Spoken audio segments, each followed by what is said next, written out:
Yo, what's going on, guys? Welcome back to a brand new video on the channel. Inside of today's video, we're going to be taking a look at the worst 10 brawlers within the game right now. So yesterday I did the top 10, right now I'm doing the worst. So just doing these type of videos just before I get the tier list out on Sunday. So also let me know what other type of content you want me to cover, because as you guys know, the update is going to be probably pretty soon. We've got 16 days until the next season, so kind of running low on those ideas. So before we jump into it, make sure you're using the creator code. That'd be greatly appreciated. And without further ado, let's jump right into it. Okay, so jumping into the 10th worst brawler in the game right now. You guys might be surprised by this one, but I think it is Otis. So Otis is incredibly underwhelming right now in the meta. There isn't really a game mode or a situation where this brawler thrives.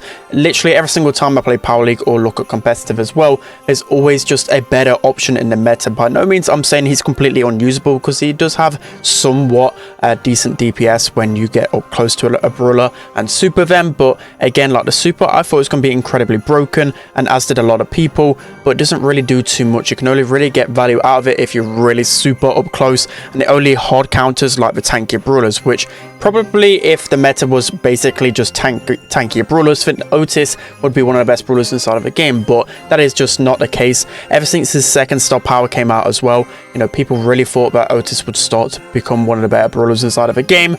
But as time has gone on, he's just been really awkward to play. His super takes so long to charge up. His main attack is just really awkward from long range as well. Just overall, Otis is incredibly underwhelming. Okay, guys, so jumping into the 9th worst brawler in the game right now, we have Colt. So Colt right now is only really good on one map, and that is Safe Zone. And still, there's a lot of better options than him right now. Even brawlers like Brock are just a better option when it comes down to a wall break option right now. So yeah, Colt doesn't really have many places in the meta. Overall, of course, he can be an extremely rewarding brawler if you hit your shots, but literally no mapping competitive is his strong point right now. So you can see him slowly drifting down in the meta. His shots are just becoming even more easier to hit as miss as well, just because of all these speed gears and so many different brawlers that can easily counter him, especially these aggro brawlers that there's so many of in the meta right now. Just makes him not really worthwhile picking, because he is high risk, high reward. Okay, so coming in at the 8th worst brawler in the game right now, we have Mr. P. So Mr. P still for me has to be within the bottom 10 brawlers in the game right now.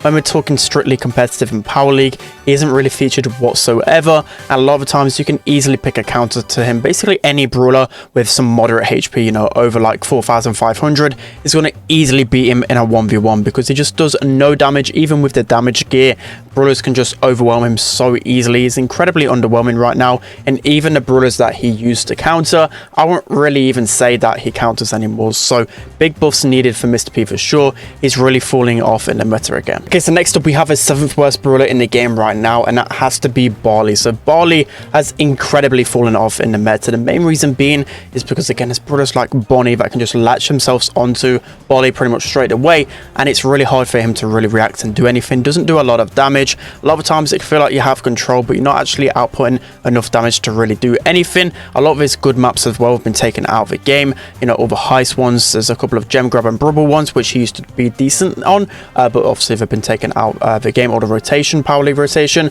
And then also as well, like just other throwers in comparison, they're really strong on bounty and knockout. Bali is really bad on those game modes, so near enough all the time you just want to be going at another throw, because they'll provide a lot more value. Okay, so next up we have a 6th worst brawler in the game right now, and that has to be Shelly. So Shelly, I would say, was somewhat decent when gears first came out. Everyone was using tanks, everyone was using the speed gear, and as time has gone on, she's slowly dropped in viability in the meta. She's still somewhat decent on maps like Sneaky Fields, but only really strong when there's literally like 2 tanks at least. That's the only time where you can really bring a Shelly out. And still, I'd rather go a better tank counter. You know, brawlers like Gale, who can pretty much deal with loads of other brawlers, and also completely hard counter tanks. Ems as well. Just a lot of other brawlers in the meta that will counter tanks a lot better than Shelly. So she's slowly dropping down the meta, which is a little bit unfortunate. Okay, so now moving into the 5th worst brawler in the game right now, we have El Primo. So El Primo still sucks. He's still in the bottom 10 brawlers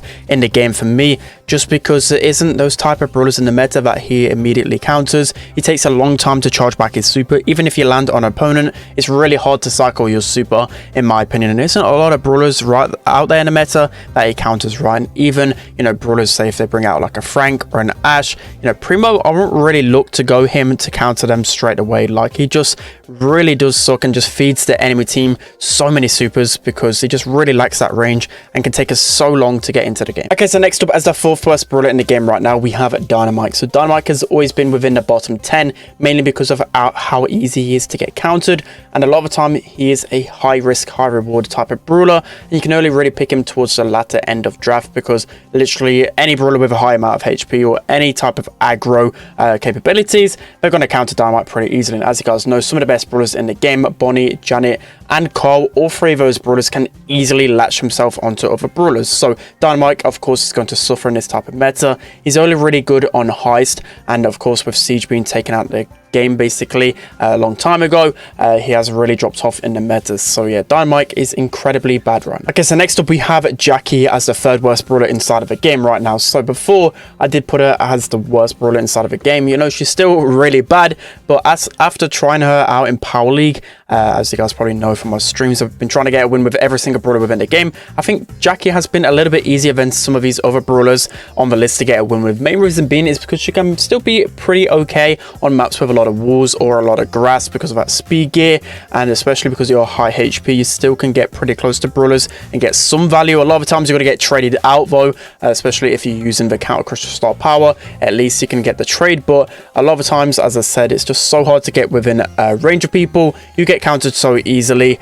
Jacky still is pretty bad. Okay, so coming in as the 2nd worst brawler within the game right now, we have Anita. So Anita is incredibly underwhelming. You know, by her pure mechanics, she doesn't feel like completely the weakest, but when you take into consideration all the stats around her and all the game modes that she's strong in, you know, she's only really been good in Heist, Gem Grab, and Brawl in the past, and literally every single one of those modes, every single brawler is basically better than her in the meta right now. You know, she's supposed to be basically that type of brawler that can do somewhat okay against some lanes, but also really good against tanks because of Bruce. But a lot of times Bruce just gets taken down so easily, and also just Nita doesn't do a lot of damage. Like a lot of those tanks can actually just bypass Bruce and get to Nita because she's not going to be able to take them down quick enough because she really lacks DPS. So overall, Nita is just really bad in this mess. Okay, so coming in at the worst brawler within the game right now, we have Edgar. So Edgar right now, I think is the worst brawler within the game, just because even the brawlers that Edgar hard counters, I still sometimes struggle winning that matchup. It's just so frustrating playing Edgar right now. I've tried to play it a bunch in Power League. A lot of times, literally one brawler out of the 3 hard counters me, and I'm really going to struggle because you need to be so incredibly close to brawlers to get any type of value. Of course, Edgar takes a long time to get his super as well. A lot of things just not going Edgar's way, and still remains one of the worst brawlers within the game. Alright guys, it's going to be it for today's video. Hope you enjoyed this one. Let me know who you'd put as the worst 10 brawlers within the game right now. Of course, there's going to be a few controversial ones, you know, like Otis. People still might think Otis is decent. Me personally, I think he's so incredibly bad within this meta. Same goes for Colt as well. I still don't think he has really much of a place in the meta right now, and so a lot of these other brawlers as well. But yeah, that's going to be it for today's video, guys. Hope you enjoyed it. Don't forget to like, comment, and subscribe, and I'll see you guys next time.